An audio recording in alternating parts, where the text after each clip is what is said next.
चलिए अब हम पढ़ने वाले हैं इंडियन पॉलिटी के अंतर्गत संवैधानिक निकाय एवं महत्वपूर्ण कुछ अन्य निकाय, जैसे कि निर्वाचन आयोग है, यूपीएससी है और जो अन्य इससे रिलेटेड चीज़ें हैं वो सारी चीज़ हम यहाँ पे कवर करेंगे। और इससे बनने वाले जो क्वेश्चन है वो भी हम यहाँ पे कवर करेंगे। पिछले ईयर्स में आए वाले जो क्वेश्चन हैं उनको भी यहाँ पे हम देखेंगे, उनके बारे में डिस्क्रिप्शन सहित यहाँ पे जानेंगे। तो चलिए देख लेते हैं सारी चीज़ें एक एक करके। भारतीय समाज की अगर बात करें तो विविधता वाला समाज माना जाता है और यहाँ विभिन्न परिवार, जाति, जनजाति में जो है सामाजिक विषमता एवं बहिष्कार के कारण कई लोगों को जो है मूलभूत अधिकार प्राप्त नहीं होते। और इन्हीं अधिकारों की प्राप्ति के लिए क्या होता है, संविधान में कई संस्थाओं का समय समय पर निर्माण किया गया। इसमें सर्वप्रथम प्रत्येक व्यक्ति को अपने मत का प्रयोग करने का अधिकार देने के लिए 25 जनवरी 1950 को स्वतंत्र निर्वाचन आयोग की स्थापना की गई, जो देश में स्वतंत्र एवं निष्पक्ष चुनाव को सुनिश्चित करता है एवं समाज के सभी वर्गों की सहभागिता को चुनाव में मतदान के द्वारा सुनिश्चित करवाता है। इसी प्रकार अगर बात करें अनुसूचित जाति एवं जनजाति की, तो इनके लिए संविधान के अनुच्छेद 17 के तहत संसद द्वारा 1955 में सिविल अधिकार संरक्षण अधिनियम पारित किया गया एवं बाद में अनुसूचित जाति एवं जनजाति अत्याचार निवारण अधिनियम 1989 पारित किया गया। इसके अलावा बहुत सारी चीज़ें इसी से रिलेटेड हमको देखने को मिलती है, यानी कि किसी भी संविधान के द्वारा प्रदान किए गए अधिकारों की सही पहचान तब होती है जब उन्हें जो है लागू किया जाता है। तो इनसे रिलेटेड हम बहुत सारी चीज़ यहाँ पे जानने वाले हैं। तो चलिए देख लेते हैं एक एक करके। सबसे पहले जानते हैं निर्वाचन आयोग के बारे में, जो कि एक प्रकार का संवैधानिक निकाय है। और निर्वाचन आयोग जो है भाग नंबर 15 में आपको देखने को मिलेगा, संविधान के अनुच्छेद नंबर 324 से 329 तक ये देखने को मिलेगा। मतलब एक निर्वाचन आयोग होगा तथा निर्वाचन से संबंधित जो उपबंध है इसके अंतर्गत आपको देखने को मिलेंगे। संरचना क्या होगी, एक चीफ इलेक्शन कमीशन होगा, ठीक है। इसके अलावा जो है दो चुनाव आयुक्त होंगे, दो अदर जो है चुनाव आयुक्त होंगे और ये राष्ट्रपति के द्वारा यहाँ पे नियुक्त किए जाएंगे। मतलब इनकी नियुक्ति किसके द्वारा की जाती है, राष्ट्रपति के द्वारा। इसके अलावा इनकी जो सेवा काल है या कार्यकाल इनका 6 वर्ष रहेगा या तो 65 वर्ष, दोनों में से जो भी पहले हो इस पद पर जो है बने रहेंगे। इनकी शक्तियां और कार्य की अगर बात करें तो बहुत सारी चीज होती है, यानी संसद और राज्य विधानसभा, राष्ट्रपति और उपराष्ट्रपति के पद के जो चुनाव है इनको करवाने का काम इसका रहेगा। आदर्श आचार संहिता जारी करने का काम इसका रहेगा। जन प्रतिनिधित्व अधिनियम 1951 के अनुसार राजनीतिक दलों को नियंत्रित करने का काम करेगा। यह राजनीतिक दलों के जो उम्मीदवार उनको व्यय की जाने वाली जो सीमा है उनकी भी निगरानी करने का काम करेगा। इसके अलावा उन उम्मीदवारों को निलंबित कर सकता है जो अपने चुनाव खर्च को समय समय पर जमा नहीं करवा पाते। तो ये सारी चीज इसके अंतर्गत देखने को मिलती है। दूसरा संवैधानिक निकाय देखने को मिलता है संघ लोक सेवा आयोग, यानी कि यूपीएससी की बात करते हैं, यूनियन पब्लिक सर्विस कमीशन जिसे हम बोलते हैं। तो यहाँ देखिए संविधान के अनुच्छेद 315 से 323, मतलब 315 में तो इनका विवरण दिया गया है, परंतु 315 से 323 तक कंप्लीट रूप से इसके आयोग के संगठन और सदस्यों की नियुक्ति, पदमुक्ति, स्वतंत्रता और शक्तियों एवं कार्यों का वर्णन किया गया है 315 से लेकर 323 तक, ठीक है। और 26 जनवरी जो है 1950 को नए संविधान के प्रवर्तन के साथ ही फेडरल पब्लिक सर्विस कमीशन को जो है एक प्रकार से ऑटोनॉमस बॉडी यानी कि स्वायत्त संस्था के रूप में संवैधानिक दर्जा प्रदान किया गया था, जिसे हम बोलते हैं संघ लोक सेवा आयोग, ठीक है। संघ लोक सेवा आयोग इसको जो है नाम दिया गया। आयोग की संरचना की अगर बात करें तो एक अध्यक्ष होगा और अदर जो है 10 हो सकते हैं। मतलब अभी जो है वर्तमान की अगर बात करें, मतलब एक अध्यक्ष और जो है 10 सदस्य यहाँ पे हो सकते हैं और इनकी नियुक्ति राष्ट्रपति के द्वारा की जाती है। कार्यकाल की बात करें 6 वर्ष या 65 वर्ष जो भी पहले हो इस पद तक ये बने रहेंगे। अध्यक्ष और सदस्यों की नियुक्ति तो हमने देखे राष्ट्रपति के द्वारा, उनके कुछ कार्य होते हैं जैसे विभिन्न केंद्रीय सेवा हेतु जो भर्ती है, इस हेतु संघ लोक सेवा आयोग द्वारा प्रतियोगिता परीक्षाओं का आयोजन किया जाता है। अखिल भारतीय सेवा, केंद्रीय सेवा व केंद्रीय प्रशासनिक क्षेत्रों की जो लोक सेवा है उनकी नियुक्ति के लिए परीक्षा का आयोजन करता है। साथ ही साथ अगर हम देखें तो किसी राज्य के राज्यपाल के अनुरोध पर राष्ट्रपति की स्वीकृति के उपरांत सभी या किन्हीं मामलों पर राज्यों को सलाह प्रदान करने का काम करता है। इसके अलावा जब 2 या 2 से अधिक राज्य अपने लिए एक संयुक्त राज्य लोक सेवा आयोग के गठन का अनुरोध करें तो ऐसी स्थिति में भी जो संघ लोक सेवा आयोग है इसके द्वारा परीक्षा का आयोजन किया जाता है। 1926 की बात करें तो इसमें जो है आयोग की अनुशंसा पर किया गया था लोक सेवा आयोग का गठन, मतलब संघ लोक सेवा आयोग का गठन। इसके बाद हम नेक्स्ट जो आयोग है उसकी बात करें तो वित्त आयोग, जिसका विवरण आपको देखने को मिलेगा आर्टिकल नंबर 280 के अंतर्गत, यानी कि अनुच्छेद नंबर 280 के अंतर्गत यहाँ पे वित्त आयोग का गठन राष्ट्रपति के द्वारा प्रत्येक 5 वर्ष में किया जाएगा। और इसके अंतर्गत हम देखें तो एक अध्यक्ष और 4 अन्य सदस्य होते हैं जिनकी नियुक्ति राष्ट्रपति के द्वारा की जाती है।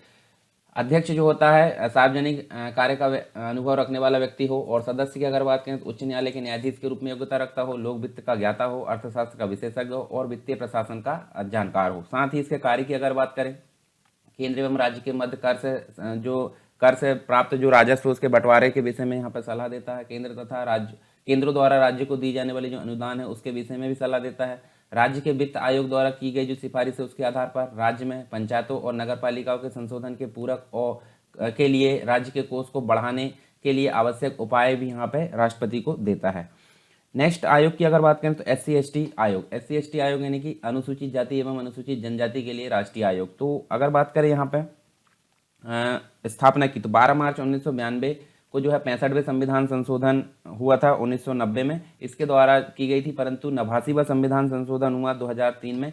तो इसके साथ ही अनुसूचित जाति एवं जनजाति आयोग को पृथक कर दिया गया है और दोनों को अलग अलग यहाँ पे कर दिया गया। तो आर्टिकल नंबर 338 में आपको देखने को मिलेगा एससी आयोग यानी कि अनुसूचित जाति आयोग, और आर्टिकल नंबर 338 का में आपको देखने को मिलेगा अनुसूचित जनजाति आयोग यानी कि एसटी आयोग। इनकी संरचना की अगर बात करें, दोनों के अंतर्गत एक अध्यक्ष होता है, एक उपाध्यक्ष होता है और 3 अन्य सदस्य आपको देखने को मिलेंगे।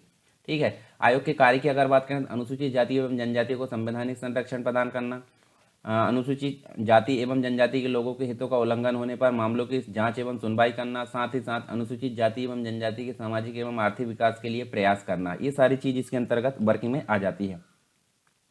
नेक्स्ट जो संवैधानिक निकाय है उसको बोलते हैं ओबीसी आयोग यानी कि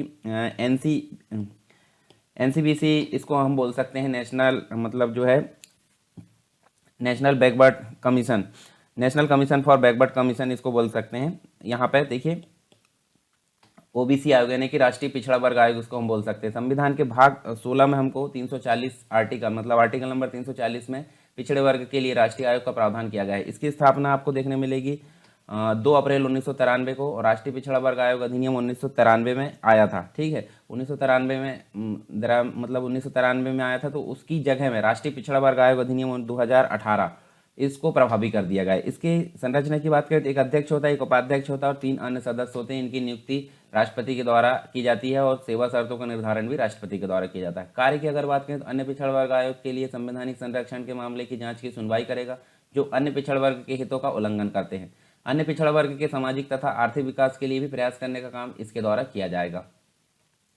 ये तो होगा कुछ संवैधानिक निकाय। कुछ अन्य निकाय की हम बात कर लेते हैं, उसके बाद हम देखेंगे इनसे बनने वाले क्वेश्चंस के बारे में। ठीक है, तो जैसे कि हम बात करें पहला तो नीति आयोग। नीति का मतलब होता है, आप फुल फॉर्म देख सकते हैं, नीति मतलब होता है national institution for transforming India, short में इसको नीति बोलते हैं।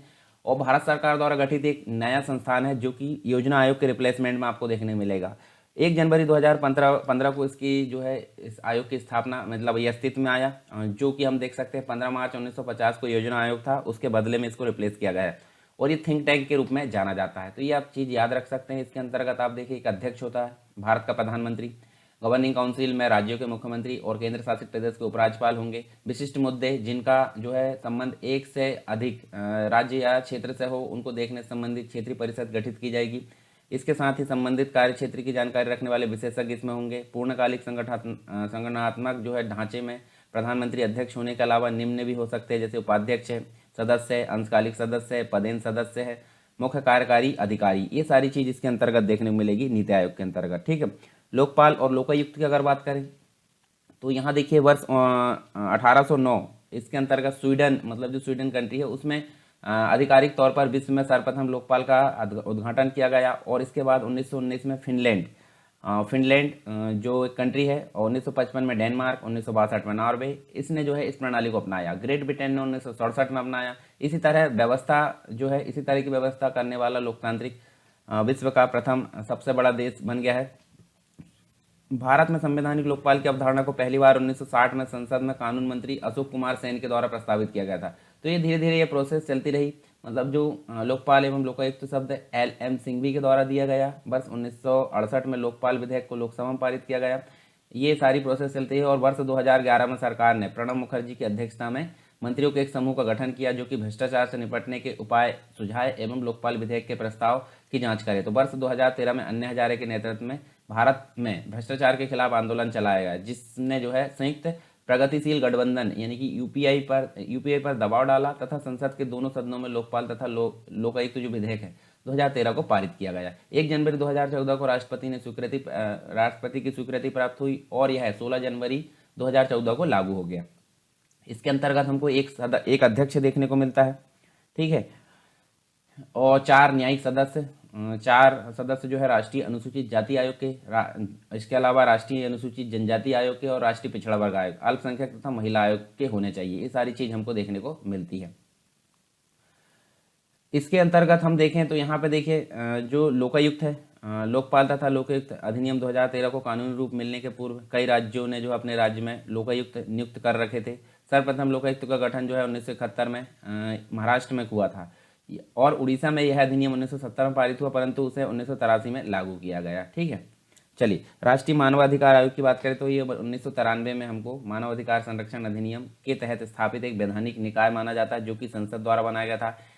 संरचना के अंतर्गत आयोग के जो सदस्य है उसमें एक अध्यक्ष होगा जो कि सर्वोच्च न्यायालय का मुख्य न्यायाधीश अथवा जिसे जो है ऐसे व्यक्ति जो उच्चतम न्यायालय का न्यायाधीश रहा हो, यानी कि रिटायर्ड जस्टिस के रूप में भी जो है इनकी नियुक्ति की जाती है। एक सदस्य होता है, एक मतलब जो सर्वोच्च न्यायालय का न्यायाधीश हो, एक और सदस्य होता है उच्च न्यायालय का मुख्य न्यायाधीश, दो अन्य सदस्य होते हैं मानवाधिकार से संबंधित व्यवहारिक ज्ञान रखने वाले।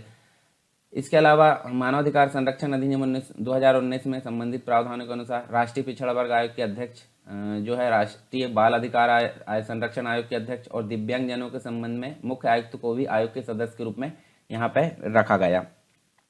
नियुक्ति जो है राष्ट्रपति के द्वारा 6 सदस्यों की समिति, जिसके अंतर्गत अध्यक्ष प्रधानमंत्री होता है और अन्य जो है चीज़ें देखने को मिलती हैं, अन्य लोग देखने को मिलते हैं। एनएचआरसी के कार्यकाल के अंतर्गत हमको 3 साल मिनिमम देखने को मिलता है या फिर 70 वर्ष की उम्र जो भी पहले हो। ठीक है, आयोग के कार्य आप देखें तो विस्तार में हम बाद में जानेंगे, जैसे कि मानव अधिकार से संबंधित सभी काम को ये देखता है। राष्ट्रीय महिला आयोग की अगर बात करें तो महिलाओं के उत्थान विकास के लिए आयोग की स्थापना जो है 31 जनवरी 1992 को यहाँ पे की गई। पहले जो है आयोग का गठन 31 जनवरी 1992 को किया गया, जिसके अध्यक्ष जयंती पटनायक के रूप में हमको देखने को मिलती है।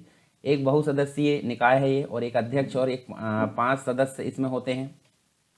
ठीक है, जिन्हें केंद्र सरकार द्वारा मनोनीत किया जाता है। एक सदस्य केंद्र सरकार द्वारा नामित सचिव होता है और सभी सदस्यों का कार्यकाल 3 वर्ष का होता है। आयोग के कार्य के अंतर्गत महिलाओं से संबंधित जो भी कार्य है उनको जो है उनकी पहल करना या फिर उनके संबंध में जांच एवं निगरानी से संबंधित काम करना इसका मुख्य काम है।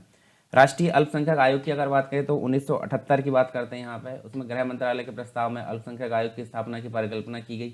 अल्पसंख्यक आयोग की स्थापना 1978 में कार्यकारी संकल्प के माध्यम से की गई थी और एनसीएम अधिनियम आया था 1992 में। इसके अधिनियम के साथ ही अल्पसंख्यक आयोग का नाम बदलकर राष्ट्रीय अल्पसंख्यक आयोग कर दिया गया। 1993 में पहला वैधानिक आयोग गठित किया गया।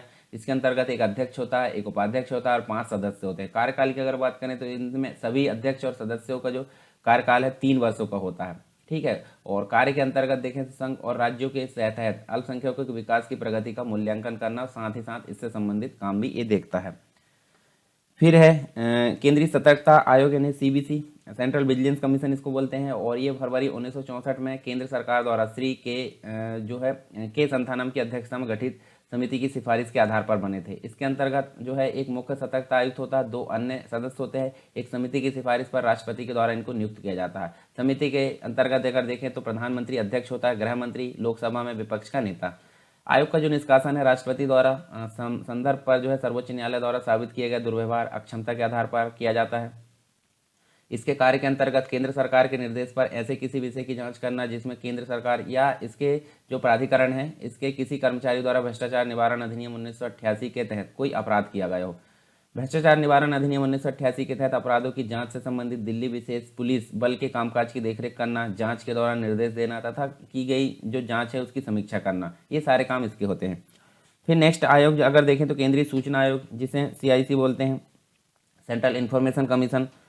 तो ये देखिए जब RTI अधिकार आया था, RTI जो आया था यानी कि राइट टू इन्फॉर्मेशन, जिसे हम बोलते हैं सूचना का अधिकार अधिनियम 2005, इसके प्रावधानों के तहत एक आधिकारिक राजपत्र अधिसूचना के माध्यम से केंद्रीय सूचना आयोग का गठन किया गया और इसके अंतर्गत मुख्य सूचना आयोग जो है एवं 10 से कम सूचना आयुक्त का यहाँ पे प्रावधान है। वर्तमान में आयोग में कुल 7 सदस्य, जिसमें से एक मुख्य सूचना आयुक्त और 6 अन्य सदस्य यहाँ पे देखने को मिलते हैं। नियुक्ति राष्ट्रपति के द्वारा जो है एक 3 सदस्यीय समिति की सिफारिश पर की जाती है। इस समिति के अंतर्गत प्रधानमंत्री अध्यक्ष होता है और अन्य जो है 2 व्यक्ति होते हैं। कार्य इसके अगर देखें तो केंद्रीय सूचना आयोग को केंद्र के विषय में तथा राज्य सूचना आयोग को राज्य सरकार के मामले में एक वार्षिक रिपोर्ट प्रस्तुत करता है।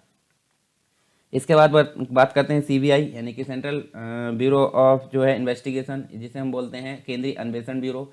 CBI कोई वैधानिक संस्था नहीं है। इसे जांच संबंधी शक्तियां दिल्ली विशेष पुलिस जो अधिष्ठान है अधिनियम 1946 से प्राप्त होती है और केंद्रीय अन्वेषण ब्यूरो की जो स्थापना है वर्ष 1963 में यहाँ देखने को मिलती है। इससे पहले इस संगठन को विशेष पुलिस प्रतिष्ठान के नाम से जाना जाता था। वर्तमान में CBI देश की शीर्ष अन्वेषण अभिकरण मतलब यह एजेंसी हम इसको बोल सकते हैं। इसके मुख्य कार्य जो होते हैं, केंद्र सरकार के कर्मचारियों के भ्रष्टाचार, घूसखोरी तथा दुराचार से संबंधित जो विषय उसकी जांच करना, भ्रष्टाचार निरोधक एजेंसियों तथा विभिन्न राज्य पुलिस बलों के मध्य समन्वय स्थापित करना, राजकोषीय तथा आर्थिक कानून के उल्लंघन के विषय की जांच करना, जैसे कि सीमा शुल्क है तथा केंद्रीय उत्पाद शुल्क, विदेशी मुद्रा विनिमय अधिनियम आदि की अवमानना के विषय इसमें शामिल होते हैं। राज्य सरकार के अनुरोध पर किसी सार्वजनिक महत्व के विषय की जांच करना, अपराध से संबंधित आंकड़ों का अनुरक्षण तथा आपराधिक सूचनाओं का प्रचार प्रसार करना, ये सारी चीज इसके अंतर्गत शामिल होती है। तो ये हमने देखे कुछ यहाँ पे संवैधानिक निकाय और कुछ अन्य निकायों के बारे में कुछ ओवरव्यू हमने देखे। डिटेल में हम इसलिए नहीं पढ़ सकते ज़्यादा, क्योंकि डिटेल में पढ़ेंगे तो ये जो डिटेल है वो बहुत ज़्यादा हो जाएगी और हमको क्वेश्चन भी यहाँ पे कवर करना है। तो चलिए अब बात करते हैं हम इंपॉर्टेंट चीज़ यहाँ पे अभ्यास प्रश्नों की, जो कि विगत वर्ष IAS PCS में पूछेगा, और कुछ मॉडल क्वेश्चन आंसर जो कि आपके आने वाले एग्जाम के लिए काफ़ी इंपॉर्टेंट साबित हो सकते हैं। चलिए इसके अंतर्गत पहला क्वेश्चन आप देखिए, निम्नलिखित कथनों पर विचार करना है जिसमें से आपको सही कथन का चुनाव करना है। तो देखिए यहाँ पे भारत का निर्वाचन आयोग 5 सदस्यीय निकाय है, भारत का निर्वाचन आयोग 5 सदस्यीय निकाय है, तो ये जो है गलत है। ठीक है, इसमें मात्र जो है 3 सदस्य होते हैं, मतलब 3 मतलब एक मुख्य होता है और 2 अन्य होते हैं। संघ का गृह मंत्रालय आम चुनाव और उपचुनाव कार्यक्रम तय करता है, ये भी गलत है। निर्वाचन आयोग मान्यता प्राप्त राजनीतिक दलों के विभाजन विलय से संबंधित विवाद निपटाता है, ये बिल्कुल सही है। यानी कि तीसरा नंबर, यानी कि देखिए केवल 3 यहाँ पे राइट आंसर होगा। भारत के संदर्भ में निम्नलिखित कथनों पर विचार कीजिए, और आप देखिए हमको जो है इसके अंतर्गत क्या देखने मिलेगा, सही कथन यहाँ पर चुनाव करना है। तो यहाँ देखिए मुख्य चुनाव आयुक्त और अन्य चुनाव आयुक्त को समान अधिकार प्राप्त है, परंतु मिलने वाले वेतन में असमानता है, तो ये जो है हमारा गलत होगा। सही का चुनाव करना है, इसलिए ये गलत है। मुख्य चुनाव आयुक्त वही वेतन पाने का हकदार है जितना कि उच्चतम न्यायालय के न्यायाधीश को दिया जाता है, बिल्कुल सही है। मुख्य चुनाव आयुक्त को उच्चतम न्यायालय के किसी न्यायाधीश को हटाने के तरीके और कारणों के अतिरिक्त किसी अन्य तरीके और कारण से उनके पद से हटाया नहीं जा सकता, तो ये बिल्कुल सही है। इसके अलावा चुनाव आयुक्त का कार्यकाल उनके पदभार संभालने की तारीख से 5 वर्ष अथवा उनके 62 वर्ष की आयु प्राप्त कर लेने तक जो भी पहलाते, ये गलत है, क्योंकि 6 वर्ष और 65 वर्ष यहाँ देखने को मिलता है। तो यहाँ से हमको 2 और 3 बस सही देखने को मिलते हैं, तो बी नंबर का हमारा राइट आंसर होगा। ठीक है, दिनेश गोस्वामी समिति ने सिफारिश की थी, क्या सिफारिश की थी, तो देखिए राज्य स्तरीय निर्वाचन आयोग का गठन, गलत है। लोकसभा के चुनाव के लिए सूचीबद्ध पद्धति की, ये भी गलत है। लोकसभा के चुनाव के सरकारी निधियन की, ये बिल्कुल सही है, सी नंबर का। इसके अलावा डी भी हमारा देखें तो लोकसभा के चुनाव में निर्दलीय प्रत्याशियों के अभ्यर्थता पर प्रतिबंध, ये गलत है। तो सी नंबर का हमारे यहाँ पर राइट आंसर है, जो कि दिनेश गोस्वामी के द्वारा सिफारिश की गई थी। केंद्रीय सतर्कता आयोग की स्थापना किसकी अनुशंसा पर की गई, तो के संथानम समिति। तो यहाँ देखिए संथानम समिति आपको राइट आंसर देखने को मिलेगा। भारत में लोकपाल एवं लोकायुक्त की स्थापना का सुझाव दिया गया था।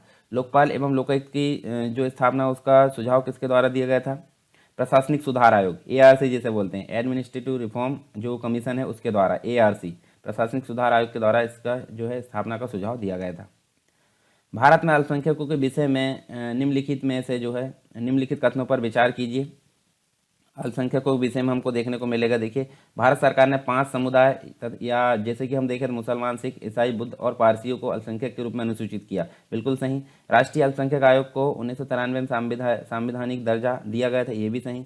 भारत में देखिए, भारत में जो है छोटा धार्मिक समुदाय पारसी समुदाय है, ये गलत है। इसके अलावा भारत संविधान जो है भारत का संविधान धार्मिक और भाषाई अल्पसंख्यकों को मान्यता और संरक्षण देता है, ये भी सही। 3 को छोड़कर बाकी सब सही, यानी डी नंबर का हमारा राइट आंसर है। और यहाँ अगर देखें तो देखिए वर्तमान में 6 समुदाय को अल्पसंख्यक यहाँ दिया गया है, ठीक है। मुसलमान, ईसाई, सिख, बौद्ध, पारसी, जैन जो है 27 जनवरी 2014 को भारत सरकार द्वारा जैन समुदाय को अल्पसंख्यक वर्ग में शामिल किया गया है। भारत में संविधान में अल्पसंख्यकों को परिभाषित नहीं किया गया है। इसके अंतर्गत संविधान के अनुच्छेद 29, 30 और 350 खा में अल्पसंख्यक शब्द का प्रयोग किया गया है, ठीक है। संविधान के अनुच्छेद में जो है अल्पसंख्यक शब्द की लघु परिभाषा दी गई है। उसमें बताया गया है कि भारत के राज्य क्षेत्र में रहने वाले या इसके किसी भाग में निवास करने वाले नागरिकों को एक वर्ग जिनकी अपनी एक विशिष्ट भाषा, लिपि या संस्कृति हो, उन्हें संरक्षण अधिकार दिया जाएगा। और यहाँ देखिए संविधान के अनुच्छेद 30 में अल्पसंख्यकों की 2 श्रेणियां बताई गई, धार्मिक और भाषा संबंधी। राष्ट्रीय मानवाधिकार आयोग के अध्यक्ष एवं सदस्यों की नियुक्ति समिति में निम्न में से कौन सदस्य नहीं होता, तो देखिए लोकसभा का अध्यक्ष होता है, ठीक है। राज्यसभा का सभापति नहीं होता, ठीक है। इसके अलावा लोकसभा में विपक्ष का नेता ही होता है, राज्यसभा में विपक्ष का नेता ये भी होता है। तो राज्यसभा का सभापति क्यों नहीं होता, ये उपराष्ट्रपति के रूप में जाने जाता है। तो ये इसमें नहीं होता, तो बी नंबर का हमारा राइट आंसर होगा, जो कि राष्ट्रीय मानवाधिकार आयोग के अध्यक्ष एवं सदस्यों की नियुक्ति समिति में सदस्य नहीं होता। भारत के राष्ट्रीय मानवाधिकार आयोग के विषय में निम्नलिखित कथनों पर विचार करना है और सही कथन का चुनाव करना है। इसका अध्यक्ष अनिवार्य रूप से भारत का सेवानिवृत्त मुख्य न्यायाधीश होना चाहिए, बिल्कुल सही। इसकी जो है प्रत्येक राज्य में राज्य मानवाधिकार आयोग के नाम से जो है संस्थापनाएं हैं, ये गलत है, ठीक है। इसके अलावा जो है इसकी शक्ति केवल सिफारिशी प्रकृति की है, बिल्कुल सही, बाध्य नहीं होती। आयोग के एक सदस्य के रूप में एक महिला को नियुक्त करना आज्ञापरक है, ये भी सही है। यानी कि 2 को छोड़कर बाकी सभी सही है, 2 को छोड़कर बाकी सही है, यानी कि डी नंबर का राइट आंसर होगा। निम्न में से कौन सी एक वैधानिक संस्था नहीं है? वैधानिक संस्था का मतलब होता है जो हमने अभी बात किए थे, तो यहाँ देखिए एक होती है संवैधानिक और एक होती है वैधानिक। तो यहाँ पे देखिए राज्य का जो वित्त आयोग है वो वैधानिक संस्था है, लोकसभा सचिवालय ये भी है, केंद्र का वित्त आयोग ये भी है, परंतु मानव अधिकार आयोग एक संवैधानिक संस्था है। तो यहाँ पे हमको देखने मिलेगा जो है एक संवैधानिक संस्था नहीं है। तो ये यहाँ पे देखिए क्या पूछा गया क्वेश्चन, फिर से पढ़िए। निम्न में से कौन सी एक संवैधानिक संस्था नहीं है? तो देखिए संवैधानिक संस्था के अंतर्गत आपको वित्त आयोग भी देखने मिलेगा, लोकसभा का सचिवालय, केंद्र का वित्त आयोग, ये सभी देखने, परंतु मानव अधिकार आयोग आपको संवैधानिक संस्था के रूप में देखने को नहीं मिलेगा। तो राइट आंसर भी आपका ए होगा। योजना आयोग को प्रतिस्थापित करते हुए यहाँ पे निम्न में से किस दिन नीति आयोग अस्तित्व में आया था? तो ये देखिए 1 जनवरी 2015 को योजना आयोग के रिप्लेसमेंट में इसको स्थापित किया गया था थिंक टैंक के रूप में, ठीक है। राज्य मानवाधिकार आयोग के अध्यक्ष एवं सदस्यों की नियुक्ति की जाती है, किसके द्वारा की जाती है? ये की जाती है राज्यपाल के द्वारा। अगर केंद्र की बात करें तो केंद्र में राष्ट्रपति के द्वारा ये काम किया जाता है। फिर आपको देखिए यहाँ पे दिया गया है, कुछ ऑप्शन दिए गए, सही कथन चुनना है। और यहाँ देखिए लोक निधि के फलोत्पादक और आशायी प्रयोग को सुरक्षित करने के साथ साथ भारत में नियंत्रक महालेखा परीक्षक के कार्यालय का महत्व क्या होता है? तो यहाँ देखिए केक संसद की ओर से राजकोष पर नियंत्रण रखता है। जब भारत का राष्ट्रपति राष्ट्रीय आपात वित्तीय आपात घोषित करता है, गलत है ये। केक की जो है मंत्रालय द्वारा कार्यान्वित परियोजनाओं या जो कार्यक्रम होते हैं उस पर जारी किए गए प्रतिवेदनों पर लोक लेखा समिति विचार विमर्श करती है, ये सही है बिल्कुल। केक के प्रतिवेदनों से मिली जानकारियों के आधार पर जांचकर्ता एजेंसियां उन लोगों के विरुद्ध आरोप दाखिल कर सकती है जिन्होंने लोक निधि प्रबंधन में जो है कानून का उल्लंघन किया, ये भी बिल्कुल सही है। इसके अलावा केक को ऐसी निश्चित न्यायिक शक्तियाँ प्राप्त है कि सरकारी कंपनियों के लेखा परीक्षण और लेखा जांचते समय वह कानून का उल्लंघन करने वालों का अभियोग लगा सके, ये गलत है। तो 2 और 3 बस हमारे यहाँ पे सही है, 2 और 3 मतलब सी नंबर का राइट आंसर होगा। लोकायुक्त की संस्था पहली बार जो है किस राज्य के द्वारा बनाई गई थी? तो ये जो है महाराष्ट्र राज्य के द्वारा लोकायुक्त की संस्था यहाँ पे बनाई गई थी। निम्न में से कौन जो है राष्ट्रीय मानवाधिकार आयोग का अध्यक्ष बन सकता है? तो यहाँ हम देख सकते हैं, देखिए एक जो उच्च न्यायालय पर का जो है सेवानिवृत्त न्यायाधीश हो, तो ये गलत है क्योंकि यहाँ पे उच्चतम न्यायालय की बात होती है। सर्वोच्च न्यायालय का सेवानिवृत्त मुख्य न्यायाधीश, ये बिल्कुल सही है। एक उच्च न्यायालय का कार्यरत न्यायाधीश, ये भी गलत है। जो सर्वोच्च न्यायालय का न्यायाधीश रहा हो, ये देखिए यहाँ पे दूसरा और चौथा सही है, बाकी 2 गलत है। तो दूसरा चौथा कहाँ देखने मिलेंगे? डी, राइट आंसर डी है। राष्ट्रीय मानवाधिकार आयोग की स्थापना जो है किस प्रकार की गई थी? तो ये जो की गई थी संसद के द्वारा एक अधिनियम के द्वारा, संसद के एक अधिनियम के द्वारा इसकी स्थापना की गई थी राष्ट्रीय मानवाधिकार आयोग की। मुख्य सूचना आयुक्त के वेतन एवं भत्ते सेवा शर्तें निम्न में से किसके समान होते हैं? तो भारत के मुख्य निर्वाचन आयुक्त के समान होते हैं। तो भारत का मुख्य निर्वाचन आयुक्त कहाँ देखने मिलेगा? सी में, ठीक है। केंद्रीय सूचना आयोग की स्थापना किस वर्ष की गई? तो ये वर्ष 2005 में इसकी स्थापना की गई, ठीक है। केंद्रीय सूचना आयोग की वर्ष 2005 में राइट टू इन्फॉर्मेशन जो है उसके आधार पर। केंद्रीय सूचना आयोग में जो है एक मुख्य सूचना आयुक्त के अतिरिक्त अन्य कितने होते हैं? तो अन्य जो है इसमें 10 होते हैं। 10 कहाँ पे है? ये देखिए डी, बी में आपको आंसर देखने को मिलेगा। केंद्रीय जो सतर्कता आयोग है, केंद्रीय सतर्कता आयोग की जो स्थापना है उसको किस प्रकार किया गया था? तो भ्रष्टाचार निवारण जो समिति है उसके द्वारा इसकी स्थापना की गई थी। यहाँ सी नंबर का राइट आंसर देखने को मिलेगा। किस वर्ष संसद ने एक अधिनियम बनाकर केंद्रीय सतर्कता आयोग को एक स्वायत्त निकाय का दर्जा दिया गया? तो देखिए ये वर्ष 2003 यहाँ पे इसका राइट आंसर होगा। केंद्रीय अन्वेषण ब्यूरो की स्थापना किस वर्ष की गई? 1963 में की गई। तो यहाँ देखिए बी नंबर का राइट आंसर है। भारत की पहली महिला मुख्य सूचना आयुक्त जो है कौन थी? तो ये दीपक संधू, दीपक संधू यहाँ पे सी नंबर का राइट आंसर है। भारत के पहले मुख्य सूचना आयुक्त कौन थे? तो यहाँ हमको देखने मिलता है वजाहत हबीबुल्ला, ये हमको देखने मिलते हैं मुख्य सूचना आयुक्त भारत के पहले। इसके अलावा आप स्क्रीनशॉट लेकर इनको भी पढ़ सकते हैं। यहाँ पे देखिए आपको दिया गया है जो वर्तमान में कौन है, बिमल जुल्का आपको देखने को मिलेगा 6 मार्च 2020 से, ठीक है, वर्तमान तक। नीति आयोग के पहले अध्यक्ष कौन थे, तो ये हम देखें तो नरेंद्र मोदी के कार्यकाल में ये देखने को मिलती है। तो पहले अध्यक्ष प्रधानमंत्री होते, तो वही इसके पहले अध्यक्ष थे नरेंद्र मोदी। केंद्रीय सतर्कता आयोग के बारे में निम्नलिखित में से कौन सा सही है, मतलब सत्य कथन का चुनाव करना, तो यह जो है 1964 में स्थापित किया गया था, बिल्कुल सही। यह एक वैधानिक निकाय है, ये भी सही है। इसके कार्य जो है संघ लोक सेवा आयोग की तरह ही प्रकृति सलाहकारी होती है, गलत है। इसकी जो सॉरी ये भी सही है। यहाँ पर तीसरा नंबर का भी हमको सही देखने, सलाहकारी प्रवृत्ति होता है। इसकी शिकायतें प्राप्त करने का तरीका ब्रिटेन में प्रशासन के लिए नियुक्त संसदीय आयुक्त के समान है, ये गलत है।